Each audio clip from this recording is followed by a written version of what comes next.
Tips and tricks SBN চ্যানেলে আপনাকে স্বাগত। বন্ধুরা, আজ আমি বলবো কলার উপকারিতা সম্পর্কে।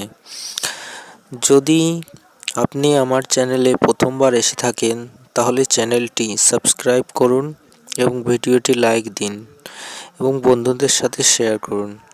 আসুন তাহলে জেনে নেওয়া যাক আমাদের সুপরিচিত ফল কলার উপকারিতা সম্পর্কে। পাকা কলাতে থাকে প্রচুর পরিমাণে ফসফরাস, যা আমাদের কোষ্ঠকাঠিন্য থেকে মুক্তি দেয়। যারা অর্শরোগে ভুগছেন তাদের পক্ষে বিশেষভাবে উপকারী। কলা আমাদের দৈনন্দিন বিষণ্ণতা দূর করে, তাই বিষণ্ণতা দূর করতে প্রতিদিন কলা খান। কলা আমাদের ব্লাড সুগার কন্ট্রোলে রাখে।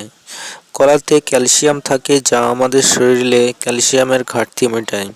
প্রতিদিন কলা খেলে মানসিক চাপ দূরে থাকে। কলা আমাদের দেহের রক্তের পরিমাণ ঠিক রেখে রক্তাল্পতা থেকে বাঁচায়। কলার অ্যান্টিঅক্সিডেন্ট উপাদান আমাদের দেহের নানা রোগ থেকে বাঁচায়। আপনি কি ধূমপানে আসক্ত? তাহলে প্রতিদিন কলা খান। কলায় ভিটামিন বি, ক্যালসিয়াম, পটাশিয়াম ধূম্রপান ত্যাগ করতে বিশেষভাবে সাহায্য করে। তো এই ছিল বন্ধুরা আজকের ভিডিওটি যদি ভালো লাগে অবশ্যই চ্যানেলটি সাবস্ক্রাইব করবেন, লাইক দিতে ভুলবেন না এবং আপনার পরিজনদের সাথে শেয়ার করবেন। ধন্যবাদ।